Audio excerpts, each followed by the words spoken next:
Rapport, generando sintonía contigo en Switch Podcaster.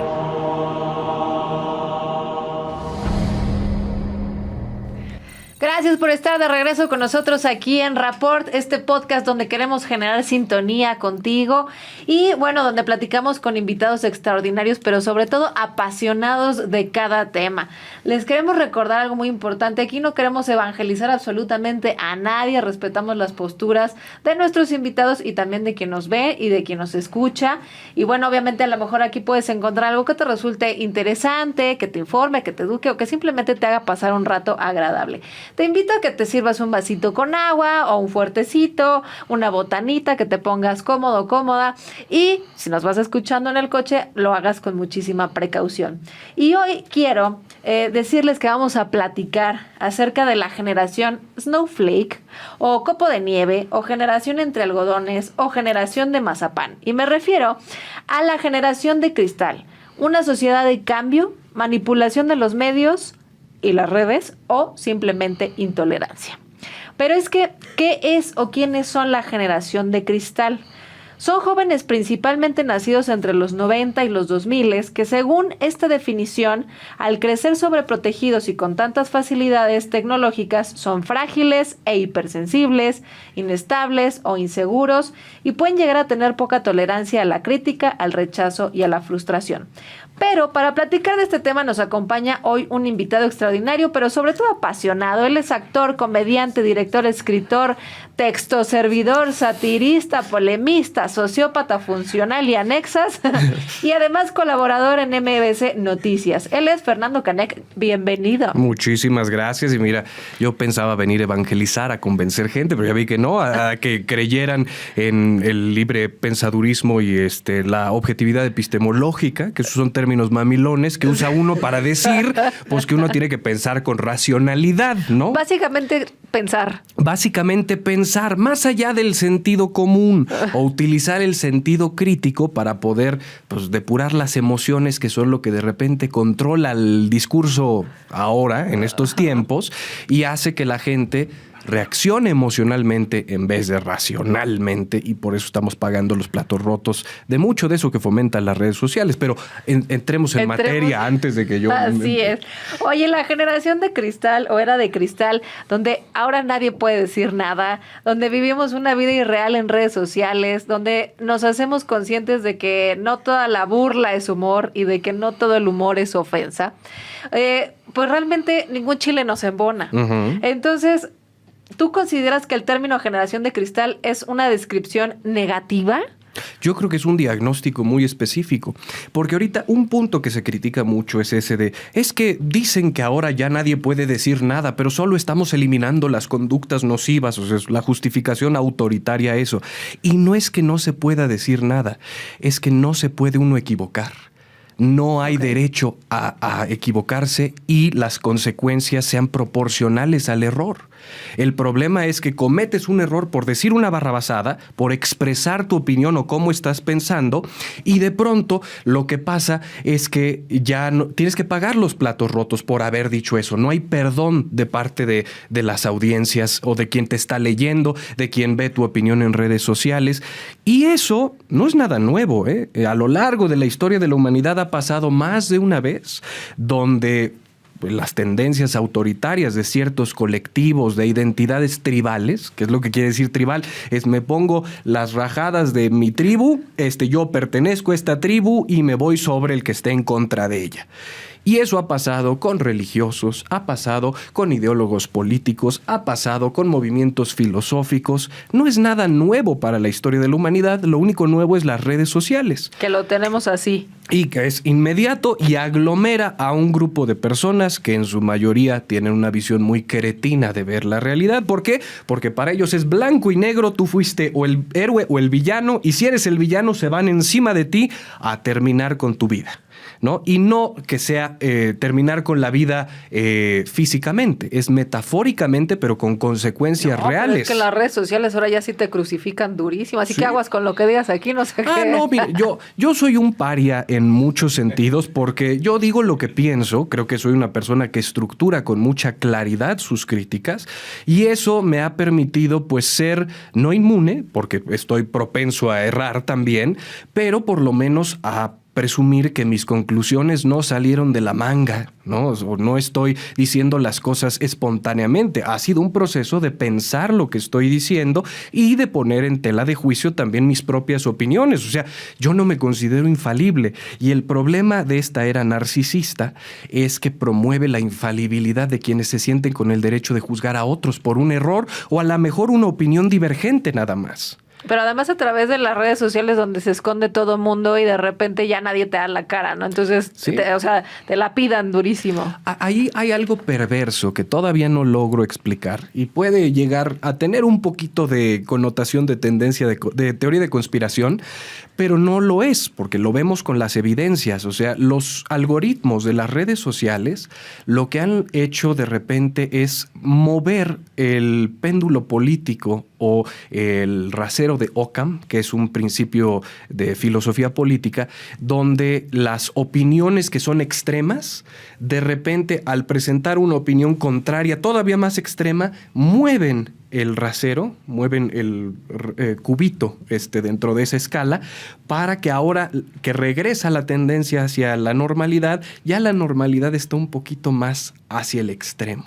Okay. ¿No? O sea, es politizar a través de hacer reaccionaria a la gente. Y los políticos lo usan para capitalizar muy bonito con ello, porque eso les significa votos y les importan muy poco las consecuencias sociales que eso conlleva. Las redes sociales, para subirse a un modelo de negocios que les fuera efectivo, se unieron a ese tipo de campañas y entonces nos fueron manipulando a que ciertas tendencias tuvieran prioridad por encima de otras, que hubiera personas vetadas por expresar opiniones que bien podrían considerarse razonables, pero que ya con el movimiento del péndulo, pues ya son opiniones inadmisibles, ¿no? Okay. Y ahí es donde empieza esta reacción autoritaria de tenemos que censurar a quienes no piensan igual, a quienes opinan diferente, para poder mantener la estabilidad dentro de este extremo. Oye, pero sí suena, como dices tú, a conspiración, donde quien igual puede ser que nos escuche o nos ve y diga, pero ¿quién va a tener el tiempo de dedicarse a manipular así las redes para manipularme a mí? Eso no es cierto. Y bueno, puede ser parte de un sistema, ¿no? Pues sí, Silicon Valley a eso se dedica. Yo le pregunto a la audiencia, ¿cuántas veces han llegado a su casa acabando de estar en un centro comercial y de repente les aparece en sus redes sociales, en su newsfeed, un anuncio de lo que acababan de ver en el centro comercial? ¿Por qué? ¿Porque los están escuchando en el aparato? No, no necesariamente, porque las tiendas departamentales han hecho llegar sus planos, su división geográfica y dónde ubican los productos a diferentes plataformas y comparten esa información. Y entonces cuando uno está paradito en la tienda, en ese lugar, el GPS le dice a las grandes redes, ahí estuvo paradito fulano, a lo mejor le interesa una televisión de este tipo. Y eso es lo que nos lleva a nosotros a recibir esos anuncios y después a consumir. Y luego si tú le pones en tus redes sociales, yo estoy aquí, porque además nos encanta publicar dónde estamos y con quién estamos, pues peor, ¿no? Le das todavía más apertura a la información. Algo muy chistoso me acaba de pasar con el algoritmo. Entré a una obra de teatro en la que estaba mi querida Regina Blandón y de pronto me empiezan a aparecer anuncios en mi newsfeed de productos femeninos anunciados por ella. Y yo dije, pues ¿de qué me sirve el producto? De nada, pero es nada más la vinculación con su imagen la que ya determinó que el algoritmo me tenía que poner su publicidad en mi newsfeed. Entonces, así se nos está manipulando constantemente. Y eso es lo obvio. Las tendencias sociopolíticas también se manipulan. Sí. Y somos víctimas de esa exacerbación de conductas reaccionarias y no nos damos cuenta. Oye, Fernando, y entonces hablando de la generación de cristal, ¿crees que es una moda? ¿Crees que realmente es una generación que está cambiando algo? O como bien dices, que es la manipulación de los medios y las redes. O sea, se sienten muy ofendidos y atacados quienes se identifican con somos generación de cristal. No, somos la generación del cambio. ¿Pero es una moda o...? Yo creo que es un proceso de adoctrinamiento que empezó y de manera positiva, porque yo siendo muy cercano a esa generación, todavía me tocó estar cerca de los más grandecitos, no de los que ahorita están en ese activismo desbordado. Pero a todos se nos manipuló a que teníamos que ser los agentes de cambio, los líderes del mundo, que teníamos que estar en boga de las tendencias, de la justicia. Entonces, pues todo mundo ya trae un chip de que eso es lo que tiene que hacer para ser una buena persona. Y de pronto, esta nueva era de las redes sociales ha llevado a la gente a tergiversar ese afán por la justicia y ser un bienhechor a convertirse en un bienhechor a ultranza, como lo llegaron a hacer los inquisidores, como lo llegaron a hacer los comunistas stalinistas, los nazis. O sea, todos tenían una tendencia, una creencia de que estaban haciendo el bien. Eso es lo que el autoritarismo conduce a, que lo peor que puede hacer el ser humano, las tendencias más despreciables, las justifica creyendo que está haciendo el bien.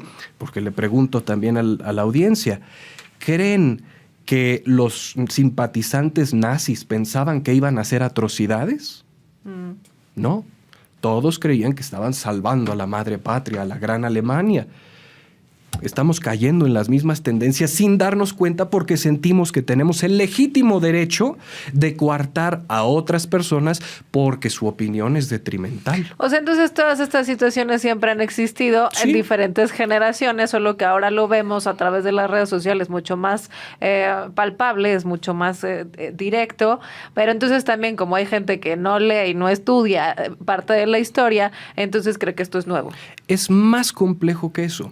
Porque cuando hablamos de la equidad o de la igualdad, partimos de que todos tenemos las mismas habilidades racionales, ¿no? Incluso las personas con habilidades racionales elevadas las tienen que educar para darse cuenta de dónde están sus sesgos cognitivos, ¿no? Hay personajes como Diego Rusarín que hablan mucho de las falacias lógicas, y me parece necesario y muy importante que se hable de ello y se eduque a la gente, pero hay que aplicarla sobre uno mismo primero antes de aplicarla sobre terceros. Esa es una de mis objeciones a la visión de Diego Rusarín de muchas cosas, ¿no? Que él habla de cosas con certeza dogmática, cuando el principio de todos los que estudiamos epistemología es que estamos en constante duda. O sea, sí, yo tengo opiniones recalcitrantes y muy fuertes, pero puede venir algo de evidencia que me haga dar la vuelta completa y decir, chin, estaba equivocado, no lo preví. El tiempo, nada más que las cosas transiten a lo largo del tiempo y evolucionen, puede demostrar que uno estaba errado en lo que creía. O sea, yo soy un libre pensador, llegué a ser antiteísta y muy crítico de las religiones, y de pronto ahora, por circunstancias personales de vida, por mayor comprensión de las circunstancias, ahora me doy la oportunidad de entender lo metafísico desde otro contexto y de cómo afecta nuestra psique.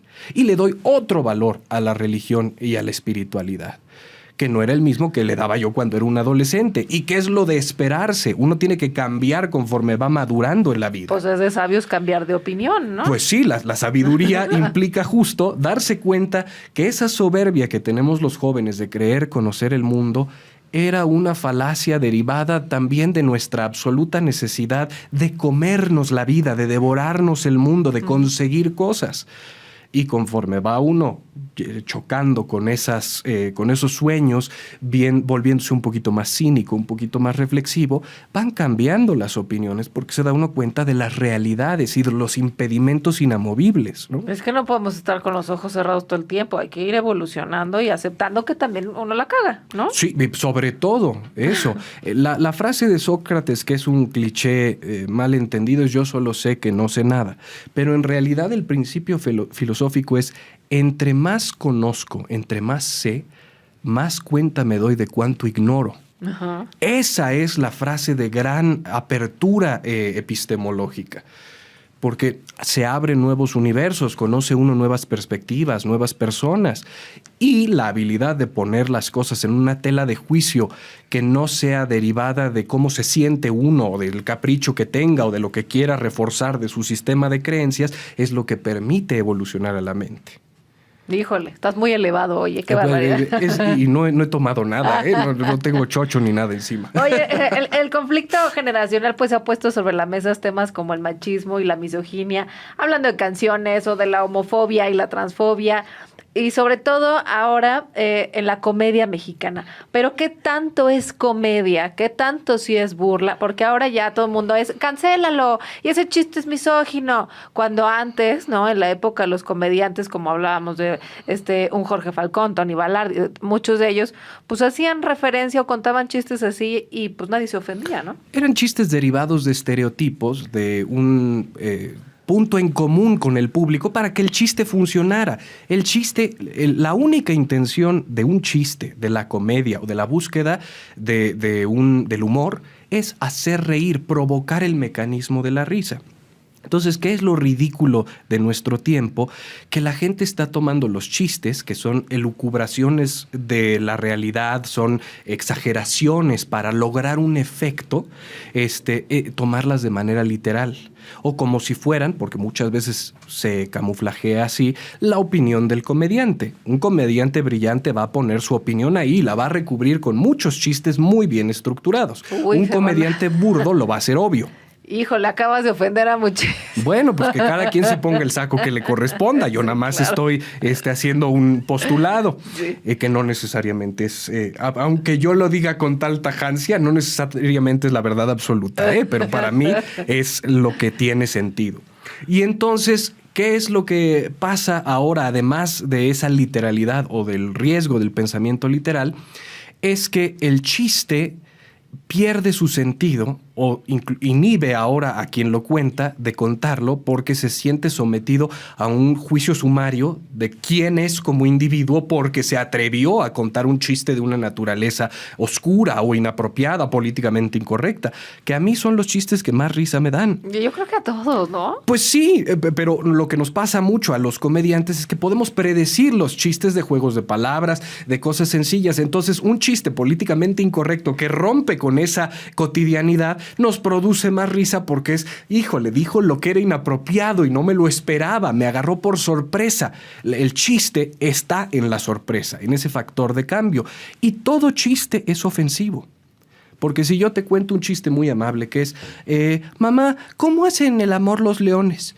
Ay, no sé, hijito, tu papá es rotario. No. Es una babosada de chiste. ¿Por qué es tan importante ese chiste? Porque estoy utilizando la ignorancia de la persona a la que se lo estoy contando, y es una ignorancia momentánea, porque yo le estoy poniendo el universo del animal. Vamos a hablar de los leones. ¿Qué va a su mente? El animal, ¿no? Y entonces estoy pensando en el animal y cuando le cambio el chiste para hacer la asociación del Club de los Leones y el Club de los Rotarios, esa sorpresa lo hace sentir torpe e ignorante y produce una risa. Es, no me esperaba tu babosada. Claro. Me río de mi propia falta de poder anticiparlo. Uh-huh. Esa es la comedia. Siempre nos estamos riendo de nosotros mismos. La comedia es siempre a expensas de alguien más. ¿Y cómo le dices eso a toda la gente que utiliza, a los millones de personas que utilizan las redes sociales y que se ofenden por cualquier cosa y que dicen, eso no es humor? Pues lo mismo decían los religiosos cuando se hacían chistes de Cristo o cuando se hacían chistes sobre el Islam. Del Islam, yo me acuerdo la controversia de hace 10, 15 años, que era no poderse burlar de la religión o del profeta, cuando el cristianismo y el catolicismo ya permitían todo tipo de chistes, que tampoco es una religión inocente porque durante su historia pues quemaban a la gente viva por hacer burla de eso. La conducta autoritaria humana no es nada nuevo. O sea, se recicla y encuentra nuevas formas de establecerse.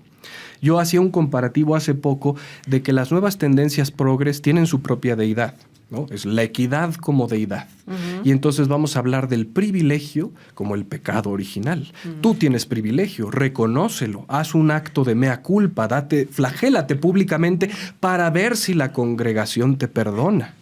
Y si no te perdona, pues es punición ejemplar, como con el ostracismo, te alejamos de la sociedad. Tu muerte social por completo. Lo mismo hacían con los herejes, con los apóstatas. O sea, entonces es como no sé si llamarlo religión o secta. Que es una religión secular, ¿no? Donde todos tienen que hacer además un acto de contrición pública para que vean cuán buenos son, ¿no?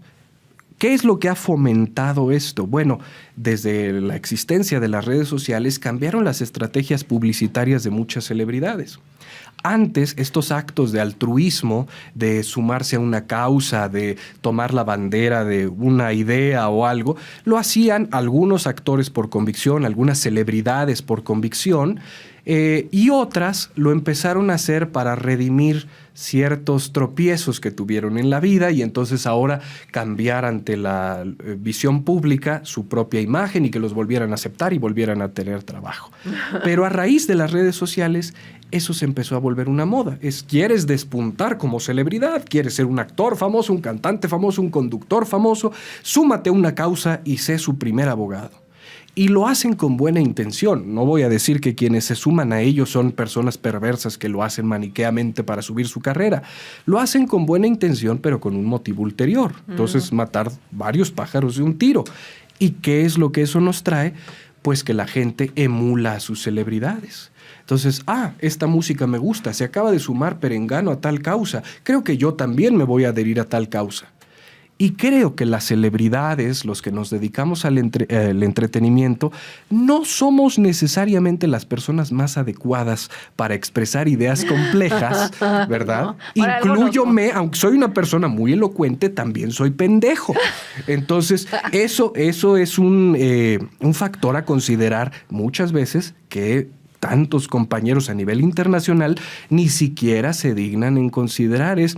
¿Qué consecuencias puede tener esto que estoy diciendo o esto a lo que me estoy sumando? No, están con la camiseta puesta, trepados con una bandera muy específica y va hasta sus últimas consecuencias porque tengo la razón, porque soy famoso y me lo refuerzan las redes sociales todos los días. Y la gente lo apoya. Oye, y por ejemplo, ¿qué opinión te merece en algún momento que empezaron a criticar al Pepe Le Pew, ahora el lenguaje incluyente, o en algún momento querían cancelar una de las canciones de Ana Torroja, ¿no? O lo que pasó en los Óscares, lo de Chris Rock con Will Smith. O sea, que cada quien toma una postura y quién tiene la razón. Si el Pepe Le Pew realmente está acosando a la gatita, si realmente el decir maricones en la canción está ofendiendo a alguien, o si realmente Chris Rock en su momento sí se pasó de listo o no, y todo el mundo decía qué bueno que se lo madreó Will Smith, o al revés, se pasó. ¿Qué opinas tú de eso? Pues es que la ofensa es de quien la toma, no de quien dice algo ofensivo.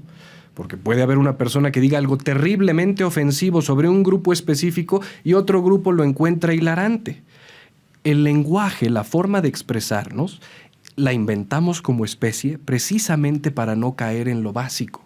O sea, ya estar pidiendo violencia física en contra de alguien que se expresa o torpemente para los estándares contemporáneos o que dice provocadoramente algo inapropiado, es regresarnos a lo básico, a lo animal, a la reacción visceral de no me gustó lo que dijiste, un fregadazo. Yo por eso tengo un chiste mala leche que es ojalá y regresáramos a los tiempos de los duelos, ¿no? Porque antes era usted me ofende, lo reto a un duelo y así se depuraría esa población de gente solita, ¿no? Pero precisamente la evolución del pensamiento humano es que pudiéramos trascender esos retrocesos. Me sorprende como misántropo nihilista, una persona que no opina muy bien de su propia especie, ni de sí mismo, ni de nada, ¿verdad? Soy negativo en muchos aspectos, que la sociedad se empeña en convertirse en mí. Sí, ¿cómo? porque todos son nihilistas, narcisistas, o sea, parece que nada tiene un propósito, nada tiene un sentido, que no sea el que ellos mismos les dan. Entonces es una visión solipsista. El solipsismo es que yo me creo el sol y todo el universo se mueve alrededor de mí. Y así está procediendo mucha gente, porque las redes sociales refuerzan eso, son pequeñas burbujitas en las que nos vemos reflejados como los grandes fregones que somos porque nos dieron 500 likes hoy por una tarugada que pusimos. ¡Wow! ¡Qué maravilla! Y perdemos la perspectiva del aquí y ahora, de las ventajas que tenemos en vivir en nuestro tiempo. O sea, época con menos prejuicios en la historia de la humanidad que esta no ha habido.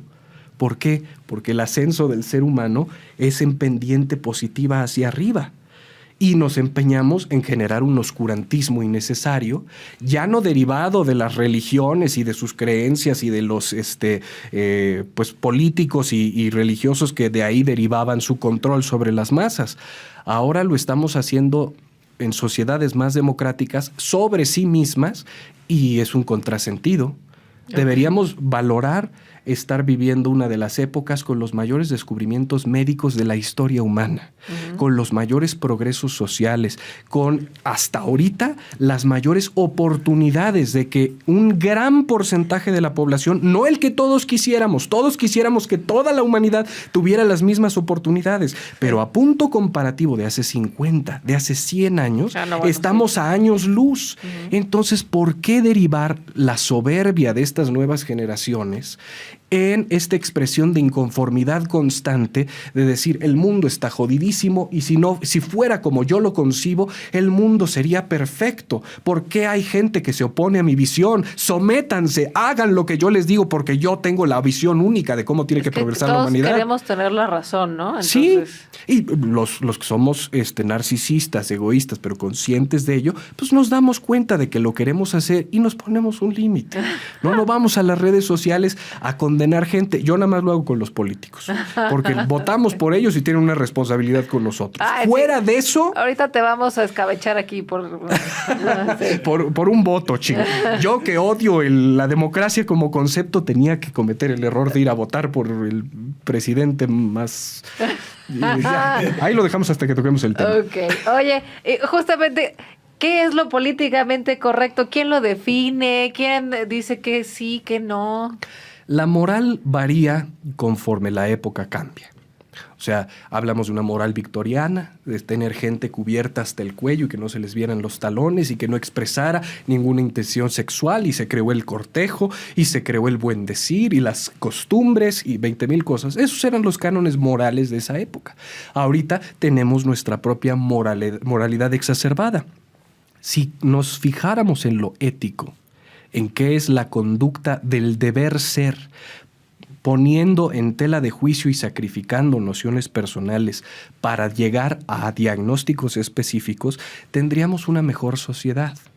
Pero la moral siempre toma control, ya sea por cánones religiosos, por cánones sociales, se impone y se vuelve popular, porque es un elemento en el que una persona puede controlar a otra.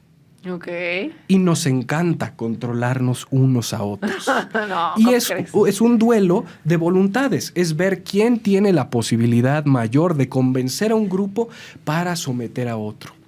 Entonces ahorita vienen conceptos como la tiranía de las minorías o la tiranía de las mayorías, que ya es ancestral, pero la de las minorías es nueva gracias a las redes sociales, porque hay grupos políticos, algunos críticos u opositores los llaman incluso lobbies de activismo, que ahora tienen más poder social que el estigma que dicen estar tratando de reivindicar.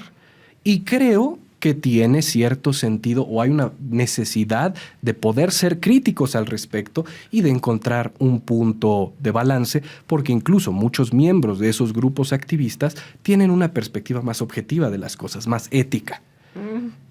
Entonces, no, por ser activista no vas a ser un reaccionario necesariamente. No. Hay gente que por convicción tiene un activismo que quiere ver resultados.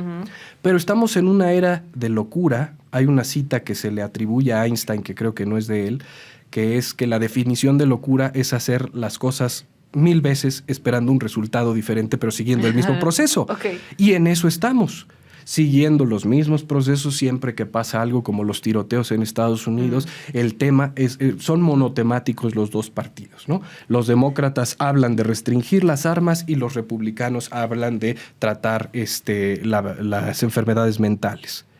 Porque no se sientan, hablan de cómo pueden evitar que quienes compren armas tengan enfermedades mentales o ver qué van a hacer. Porque a todos en el mundo nos parece ridículo que quieran tener armas en su casa, porque vivimos en un mundo civilizado. Pero ellos vienen de un historial de insurrección, bueno, de guerra civil, de revolución, que los independizó de las colonias inglesas a volverse norteamericanos. Después tuvieron la expansión de océano a océano, que el Gold Rush, la búsqueda del oro desmedida, el viejo oeste. Entonces se resolvían cosas a plomazos, sin necesidad de una estructura gubernamental. Aquí también, pero aquí está papá Estado.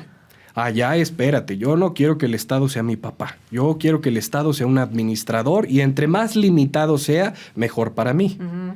Aquí no, aquí es, si papá gobierno dice que puedo. Si no, pues no. Pero eso no quiere decir que no la vaya a tener. Si tu papá gobierno actual dice que abrazos, no balazos y o sea. Este es un papá gobierno que debió haber sido o predicador de iglesia o conductor de la que buena. Yo creo, le va más. Pues sí, quiere presentar canciones y pontificar todas las mañanas, cuando la labor de un presidente es llevar a la sociedad a que pueda tener mejores condiciones de vida y respaldado por una filosofía, sí, pero que se pueda manifestar en política pública. Oye, pero a ver, espérate, porque ya no estamos yendo a temas políticos. Justamente algo que no cualquiera sabe usar y no cualquiera lo entiende, pero es delicioso, es el sarcasmo. Y entonces, ¿qué pasa con eso y con quienes hoy también dicen que eso es violencia pasivo-agresiva? Claro que es violencia. El sarcasmo es una gran sustitución para que mi temperamento no repercuta en soltarle un chingadazo a la persona que pienso que está diciendo una tontería. O sea, soy más inteligente en usarlo. Entonces, lo manifiesto incluso de una forma pasivo-agresiva para que se note mi descontento, pero mis palabras no sean tan hirientes como podrían ser si la persona a la que se las estoy diciendo comprendiera exactamente lo que le estoy diciendo. O sea, puedes pendejear muy sutilmente. Sí, es la forma más amable de depurar la violencia que me acaba de generar una pendejada y no manifestársela abiertamente a esa persona. Ajá. Entonces, por eso hay una frase de Downton Abbey que me gusta mucho, que le dice la condesa a su hijo, que es: el sarcasmo es la forma más elemental del ingenio. Y sí, porque para alguien ingenioso es muy fácil ser sarcástico, porque nada más es burlarse contraponiendo la realidad de la reacción de la otra persona o de la acción de la otra persona. Entonces, yo en las redes sociales soy muy sarcástico porque justo es mi forma de depurar los derrames de bilis que me hacen nada más meterme a ellas, y yo también tengo que ser autocrítico de decir qué hago metiéndome a las redes sociales constantemente. Oye, y bueno, tú sí eres muy fan de las redes sociales y de poner ahí tus opiniones. ¿Cuántas veces te van a servir agüita? Gracias. ¿Cuántas veces te han cancelado ahí en el Facebook o te han bloqueado el Facebook? Me han bloqueado por 2 memes que han sido tonterías. ¿En serio? Sí. Un meme que me parecía genial, sobre todo porque la edición era una belleza y era un juego de palabras nada más.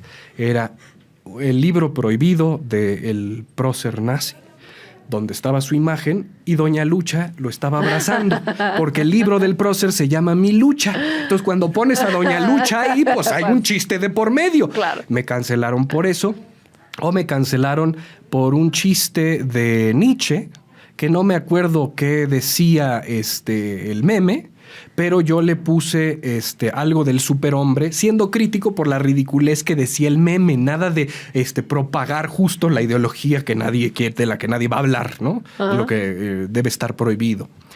Pero como no entendieron el chiste, porque era un chiste en español, o sea, no me acuerdo si decía algo el meme como Dar Chahuistle has der gefallen, o sea, ya nos cayó el chahuistle, una cosa así. Era algo sumamente inocente, pero me bloquearon por eso. Y entonces, bueno, ya yo soy experto en curaduría de memes, ¿no? Ajá, sí. Porque no tengo otra cosa que hacer con mi vida, y pongo los mejores memes que considero en mi perfil de Facebook. Y ahora lo hago con más tacto para que no me caiga la policía de Facebook. Hoy justamente pusiste tus redes sociales, que las redes sociales rara vez sirven para comunicarse o para intercambiar ideas, sirven para generar espejismos ideológicos y radicalizar cretinos, nada más. Pues sí, porque si tú permites que te radicalicen, es porque no tuviste la suficiente fortitud mental para mantener una postura de búsqueda de la objetividad. O sea, en cristiano. En cristiano es que te dejaste manipular por güey a lo que estaba diciendo una bola de personas porque te estaban presionando para que creyeras eso. Siempre hay más de una perspectiva, o sea, no es dos lados de la moneda nada más. La vida está llena de matices, de circunstancias, y el análisis profundo implica que tenemos que buscar ver una situación desde múltiples ángulos. Ahorita, el juicio de Johnny Depp y Amber Heard, los que se lleven de, Amber resultó la mala, pero Johnny Depp debía ser un malo porque es un tipo terrible y tuiteó algo horrible, mandó un WhatsApp horrible de ella y entonces el hombre tiene que ser violento. O los otros que dicen, no, es que también hay mujeres que son terribles y este es un ejemplo de ellas. No, la conclusión más objetiva es el ser humano sucumbe a sus impulsos, manipula a conveniencia y lo hace sin distingo de sexo, género, identidad, credo, identidad racial, como se quiera clasificar la gente. Entonces, el haber perdido esa perspectiva a mí me avasalla o me parece una estupidez, porque tenemos ahora más que nunca acceso a toda la información que ha recopilado la humanidad sobre su propia conducta. ¿Por qué nos volvimos tan elementales otra vez? No lo puedo comprender. Pues más bien siempre hemos sido elementales. ¿Cuándo hemos evolucionado como a ese nivel para racionalizar o razonar lo que estás diciendo? Pues bueno, ahí la decepción es que Jean-Jacques Rousseau, que era uno de los filósofos que postulaba que el ser humano era bueno por naturaleza y tenía que sofisticarse a través de la educación, y por eso se crea un sistema de educación universal, pues estaría revolcándose en su tumba después de ver que no sirvió para una fregada. Oye, justamente hablando como de gente pensadora y educadores, hablando de la generación de cristal, ahora pues también las cosas han cambiado a tal grado de que vas a la escuela o van a la escuela y los profesores ya no te pueden decir nada, porque pues ya, o sea, antes el profesor, y se pasaban de listos también, ¿no? O sea, que te ponían reglazos y cosas así, tampoco era la forma de educar, pero ahora como educando alumno, o sea, ya me vio feo y me dijo, aquí Pepe es maestro de La Salle y entonces pues no sé cómo le haya ido en la feria, pero entonces también qué opinión te merece el que las cosas se han manipulado a conveniencia y entonces el alumno es el que dice, no, es que me vio feo y me puso 6 y ahí va el papá también a decir, ¿por qué le puso 6, amigo? Claro, porque la educación se volvió un negocio. De repente hubo un cambio generacional en el que los padres empezaron a decir, pues le estoy pagando la escuela a mi hijo para que tenga un futuro, no para que se eduque. Necesito que tenga el diploma, para que lo dejen chambear. Y empezaron a reclamarle eso a las escuelas. Y las escuelas que antes tenían postulados tajantes, porque yo me acuerdo que en el colegio americano mi madre dio clases, estudió ahí, se graduó, dio clases, yo también estudié ahí. Ella contaba con mucho orgullo que la directora de ese plantel les ponía un alto y decía, perdón señor, su hijo o hija no tiene el perfil para estar en esta escuela. Y los expulsaban. Y ahora eso ya no sucede. Se volvieron clientes, no se volvieron receptores de un servicio, y un servicio sofisticado, donde sí tenía que haber estándares rígidos sobre la contratación de los maestros. Así, ahí también se empezó a degradar. Cuando la democratización laboral obligó a que hubiera un superávit de personas buscando puestos, y entonces se les tienen que abrir plazas, pero no cumplen con todos los requisitos o los estándares, y entonces eso baja de calidad, y es una bola de nieve. Cuando empieza, se va generando más grande, y después las consecuencias son lo que vivimos ahora, donde la educación ya no tiene un propósito. No. Ya las universidades, sobre todo las norteamericanas, se vuelven centros de adoctrinamiento al grado irracional de ver el mundo desde una perspectiva sesgada, que para ellos es una apertura nunca antes concebida de la realidad, pero que sí ha sido concebida así muchas veces, nada más que no te das cuenta y ya estás con los visores de caballo. ¿No? Y pasó eso mismo con la religión. Después de las apologías y los reformistas, vinieron los más recalcitrantes de decir, no, las cosas se cumplen de manera literal y quien esté en contra se lo carga la fregada y se va al infierno. Oye, por ejemplo, ahora en estos tiempos que, no, hablando de la Ciudad de México o de México como país, que la tolerancia es mínima y justamente no tenemos tolerancia a la frustración y entonces resulta que la educación no importa, ¿no? Es un negocio y entonces van a quitar los grados escolares, o sea, ya no va a ser pasaste a primero, pasaste a segundo, para no generarte una frustración, para que el niño sienta que va avanzando. No importa si aprende o no. Desde que se quitó civismo, desde que se quitó ética de los planes de los currículums educativos, por nuevas tendencias. Después nos sorprendió que la gente dejara de tener civilidad una con otra. Qué extraño, ¿verdad? Pues no hay nadie que les enseñe estos conceptos y de repente se empiezan a agarrar a madrazos en la calle nomás porque sí.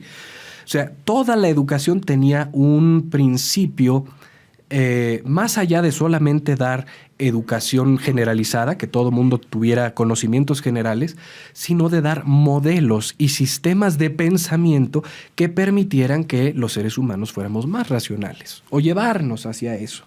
Ahorita las nuevas tendencias supuestamente buscaban educarnos en esa independencia, que nosotros fuéramos investigadores independientes de nuestro propio interés. ¿Y qué pasó? Que fomentó nuestra huevonería, porque si el ser humano no se le orienta, pues se dedica a rascarse la panza y a buscar lo más fácil para sí mismo. Wikipedia. Sí, entonces educaron ahora generaciones de cínicos que, como puedo esperar, yo estoy haciendo mi investigación, profe, pero la tengo que revisar. No, es que no me sentí bien para presentar, pero no se preocupe, para la fecha de entrega yo se lo enseño. Y cuando llega la fecha de entrega, entregan lo primero que les vino a la mente y los profesores están obligados a decir, pues tengo que evaluar esto conforme los criterios que me establecen para que pase este chamaco. Entonces, pues ni modo. Oye, te voy a leer algunas características asociadas a esta generación. Tú me dirás si concuerdas o no. Sí. La tecnología y sus avances forman parte de su día a día. Uh-huh. ¿Sí? Todo es efímero y su vida social se desarrolla principalmente en las redes sociales. La vida social, si no se puede postear en redes sociales, no existió. Ok. Son frágiles porque hay poca autoridad y sobreprotección. Como uno de los factores, sí, es de múltiples factores. Tienen falta de empatía. Al contrario, creo que tienen una mala concepción de la empatía. El ser empático implica que yo voy a entender todas las emociones del otro ser humano, tanto las positivas como las negativas. Okay. Y entender que el ser humano puede ser manipulador, mentiroso, oscuro, perverso. Todas las cualidades negativas también van en la empatía. Entonces, se dicen seres empáticos, pero no quieren tocar el lado oscuro de la humanidad. Ok. Ahora estamos educando a las futuras generaciones, llámese de cristal, alfa, omega o como se llamen, a través del celular, ¿no? O de, ay, cállate, chamaco, no me des lata. O peor, a través de TikTok. ¿Qué tal? Que si un meme ya es una idea sobresimplificada, TikTok es una idea reducida a su mínima expresión, con nada de valor, y que se va a volver viral porque les cayó en gracia la tarugada que hizo el que lo dijo, o el que hizo el bailecito mientras postulaba una idea, o nada más dedicarse a hacer tarugada y media, y eso los vuelve famosos. Entonces, eso a mí me preocupa. Cuando esas generaciones que se criaron con TikTok lleguen a los puestos de poder, ¿llegarán tú? Híjole. Yo diría, no, si los de la generación X o no sé cuál, los millennials podemos prevenirlo, pero los de los millennials están igual de mal. Entonces, no hay manera. Oye, y justamente hemos también caído en la trampa de la inmediatez. Todo lo queremos rápido. Justo hablas de TikTok y demás. O sea, ya no podemos... Bueno, ahora estamos haciendo el esfuerzo de hacer un podcast para que alguien lo vea 40 minutos, pero en realidad, o sea, es que 1 minuto y ya es... qué hueva. Bueno, pues hay gente que se echa la mañanera todos los días que dura 2 horas. Siempre habrá algún público que tenga tolerancia para tiempos extendidos. Pero sí, las nuevas generaciones necesitan la inmediatez porque además va en consecuencia con su proceso formativo.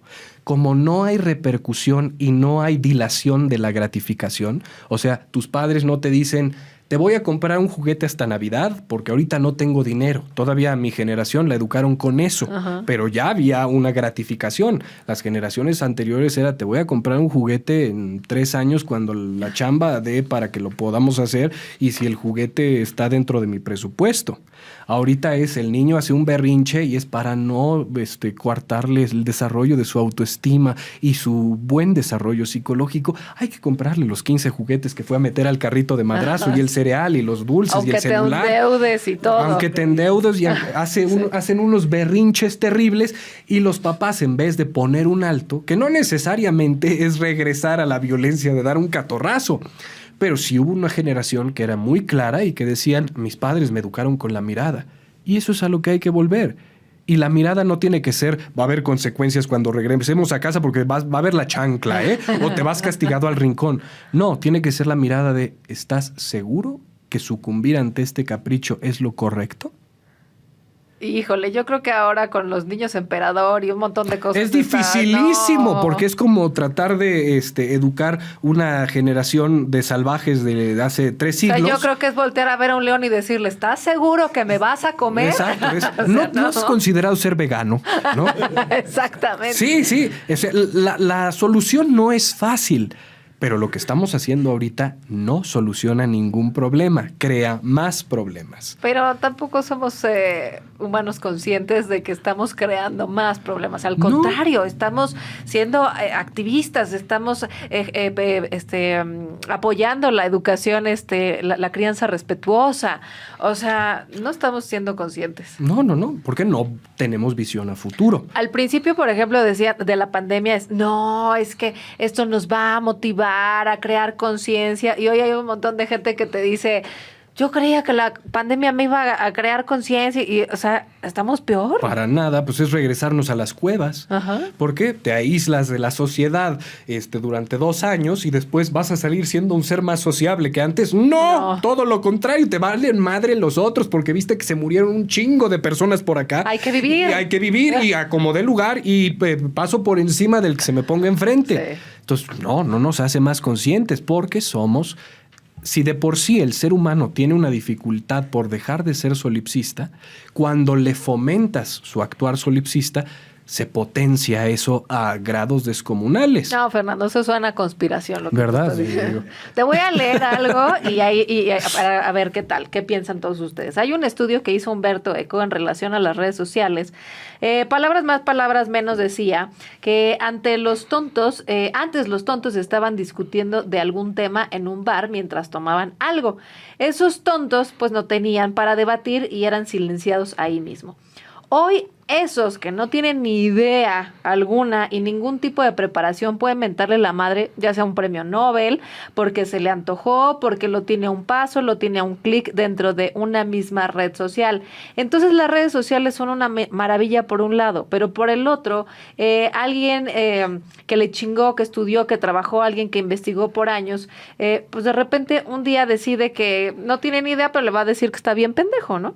Entonces, ¿qué tan padre está esta cercanía a las redes sociales? ¿Qué beneficio nos aporta como sociedad? ¿Qué derechos tenemos como sociedad inculta a minimizar el trabajo de alguien solo porque no nos embonó el chile? Eso lo dijo Humberto Eco también. También. Ah, bueno. No, te voy a responder como activista millennial. Es un hombre blanco privilegiado, cisgénero, entonces no tiene derecho a opinar esas cosas y queda cancelado. Porque ese es el criterio. Humberto Eco es uno de los novelistas más importantes del siglo XXI. ¿Por qué? Porque escribió En el nombre de la rosa, libro que denunciaba todo el conocimiento del que se deshizo la religión para evitar ser cuestionada. Y es de los primeros que esta nueva cultura quiere cancelar, haciendo eco de esa Inquisición que estuvo tratando de borrar el conocimiento de la humanidad. O sea, ya más hacia el surrealismo no podemos llegar. De verdad parece esto una novela orwelliana, donde la gente no se da cuenta de lo que está haciendo y opera como el Borras, pero el Borras a lo pendejo. O sea, ni siquiera de impulsividad natural del Borras. Ya, cálmate, tranquila, me voy a controlar porque tú me dijiste que era excepcional por mi neurosis. Entonces ahí ya. Oye, ya para ir cerrando, hemos criticado un poco o mucho pues las redes sociales y esta inflexibilidad o flexibilidad de la llamada generación de cristal, pero ¿qué tanto crees que es una ventaja pertenecer a esta generación y defender un derecho? O sea, ¿sí tiene ventajas, tiene desventajas? Tiene ventajas mientras pertenezcas a uno de los grupos que está pidiendo derechos. Yo, por ejemplo, siendo una sola persona, que no tiene grupo, que se distancia de los grupos. Yo dije, bendito Dios, capaz que son 3 ahorita y no los he visto, ¿no? Es que los 3 viven en mi cabeza. No, pero como decía Groucho Marx, yo nunca pertenecería a un grupo que tuviera alguien como yo entre sus miembros. Ok. ¿No? Y eso me pasa con todas las ideas porque yo no me gusta adscribirme a ninguna etiqueta que no tenga que ver con una explicación de algo razonable. O sea, si es una etiqueta que explica mi condición fisonómica, no me sirve, la tengo, no puedo evadir mi condición fisonómica, desde el color de piel hasta mi genitalidad. Nací con ella y con la aceptación de que este cuerpo iba en concordancia con ello. Entiendo lo que es, por ejemplo, la disforia y la batalla que una persona tiene que lidiar con eso y tiene no solamente mi simpatía y empatía. Me gustaría que todos pudiéramos vivir la vida que queremos vivir, pero eso no quiere decir que me adscriba yo entonces a volverme una activista a rajatabla y tratar a esa persona como una parte de un colectivo y no como un individuo. Con, nuevamente, esta visión empática de va a tener cosas positivas y negativas, no por adscribirse uno a un grupo racial, a un grupo de sexo, que el concepto de raza es otra tarugada. Pero bueno, sí tenemos diferencias fisonómicas. Que justo hoy te quiero hacer una pregunta, porque ¿qué tanto puede resultar divisionismo? Creo que tenemos en común a personas en las redes sociales que fomentan esto de poder prieto, ¿no? Y entonces yo creo que lejos de fomentar nada más el hecho de que les abran las puertas por cuestiones de color de piel, que es porque son morenas, yo digo, bueno, también están fomentando que un día a mí me ataquen por el hecho de ser blanca de ojo claro, cuando yo no pedí nacer así. Entonces, o sea, ¿qué tanto realmente es pertenecer a un grupo y no estar consciente de lo que le puedes provocar a los demás? O sea, en lugar de decir, hey, seas blanco, rojo, amarillo, del color que seas, merezco el mismo derecho a trabajar, a que se me abran las puertas, y no fomentar esta división y decir, bueno, eres blanco, eres negro, eres moreno. Creo que el movimiento parte de principios muy necesarios.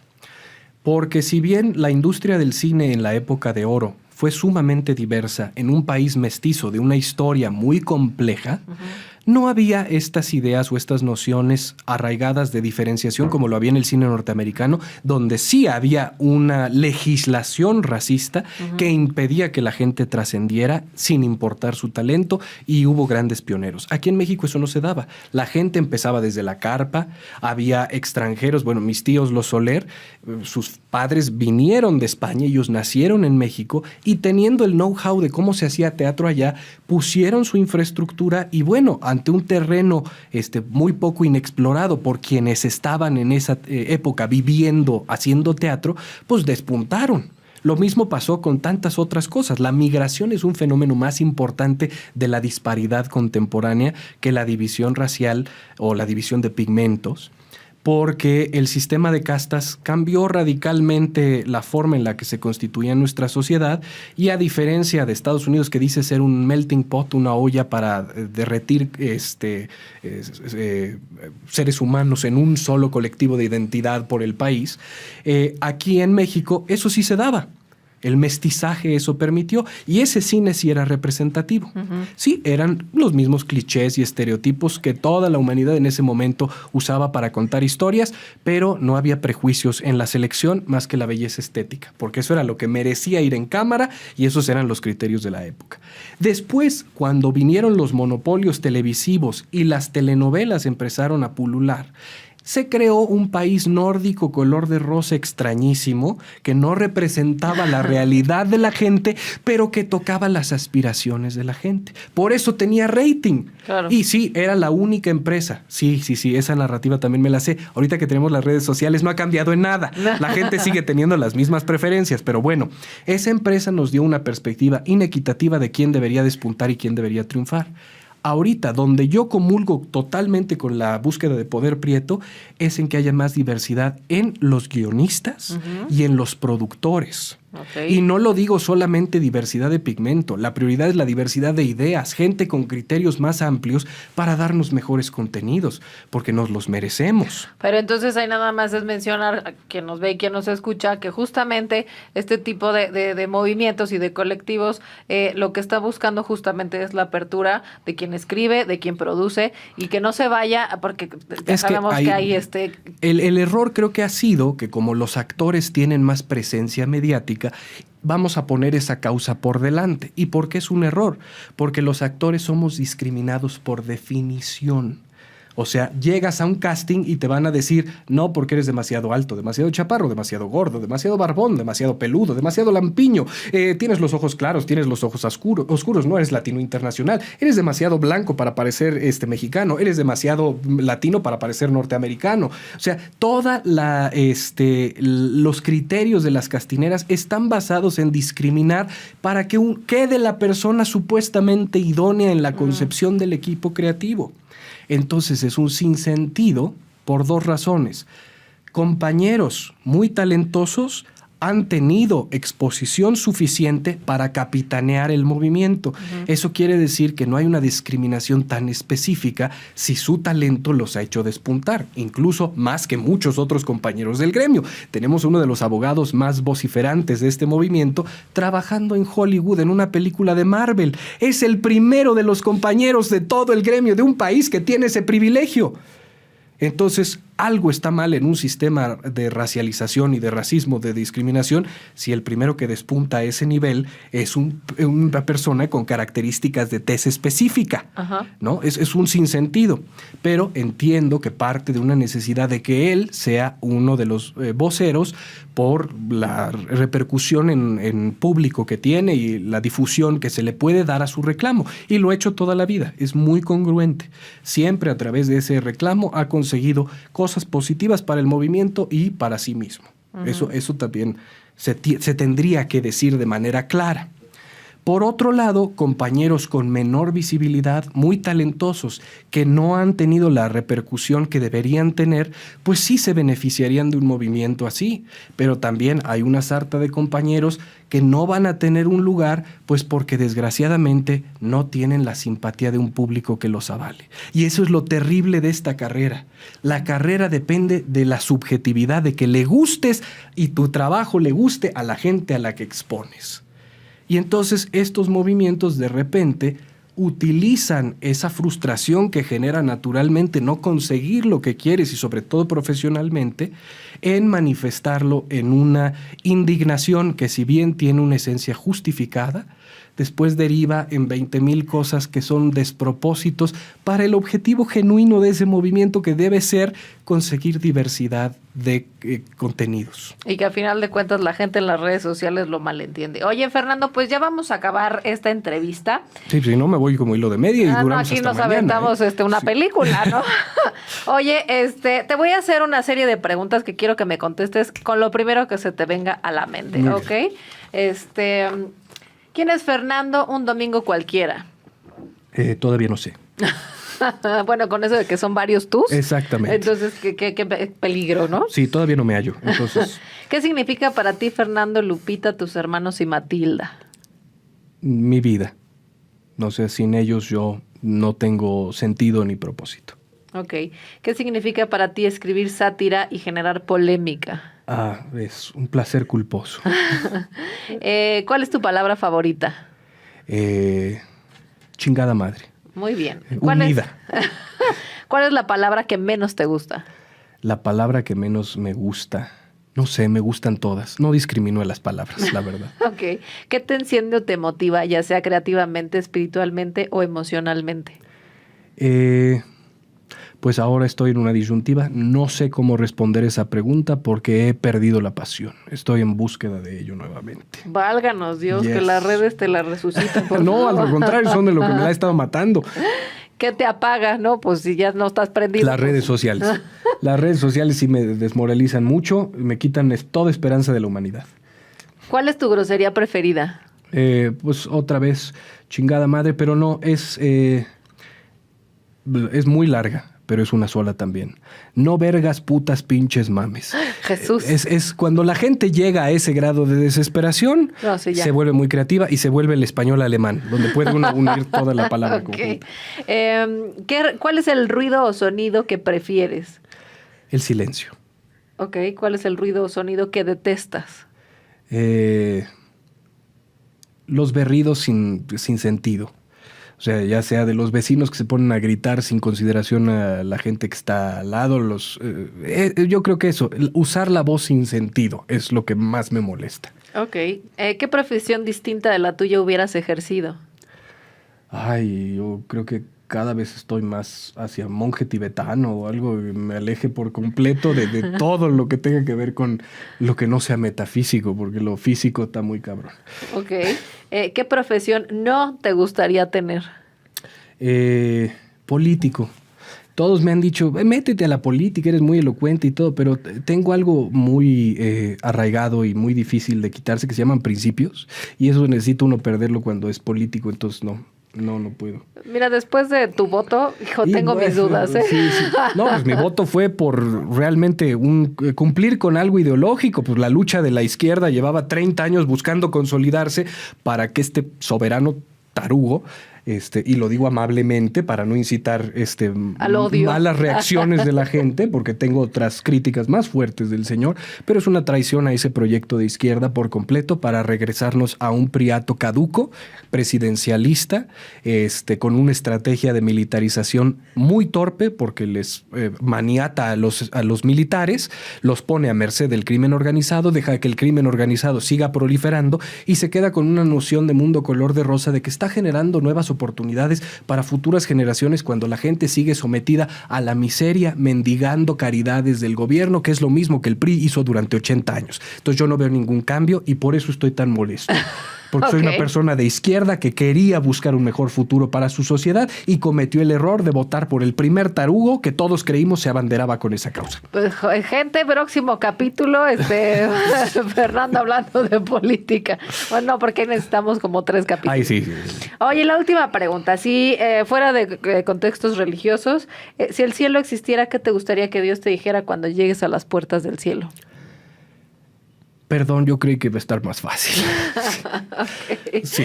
Fernando, muchas gracias por haber venido a compartir con nosotros tu experiencia, tu cultura, tu risa, tu sarcasmo. que espero no haber sido condescendiente con nadie aquí presente, sino con terceros que se merecen el sarcasmo. Espero no nos cancelen por tu culpa. Pero también estaría padre. No. Digo, yo ya... Tenemos 3 pinches pelados que nos ven y tú quieres que nos cancelen. Pues por eso, genera mucho rating. Ah, también. No, bueno. La mañanera. Pues No. Es parte del nuevo mejor, discurso. Polariza para tener rating. Mejor aviéntense el mañanero, muchachos, porque creo que les hace más falta eso. Wilhelm Reich estaría de acuerdo con ese precepto.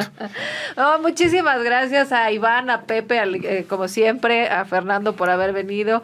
Y bueno, lo real es que cada generación ha abanderado sus causas y han cuestionado sus estructuras a su manera. Lo importante es respetar los puntos de vista de cada quien, no quebrarnos con cualquier cosa, ¿no? Que no nos ofenda todo y no nos pongamos el saco. Nos vemos en el siguiente capítulo. Dinos. Una última reflexión. Venga. Recuerden el precepto, mi derecho a tirar golpes empieza donde empieza tu cara. Eso no quiere decir que como Bart y Lisa en ese episodio de Los Simpson pueda uno ir dando golpes y diciendo, si llego a golpear tu cara es tu culpa por no quitarte. No, es un principio ético, síganlo. Ok. Gran consejo de Los Simpsons, muy bien, y de Fernando Canek. Nos vemos en el siguiente capítulo con otro tema completamente diferente. Rapport, generando sintonía contigo en Switch Podcaster. Los comentarios expresados en este programa son responsabilidad de quien los emite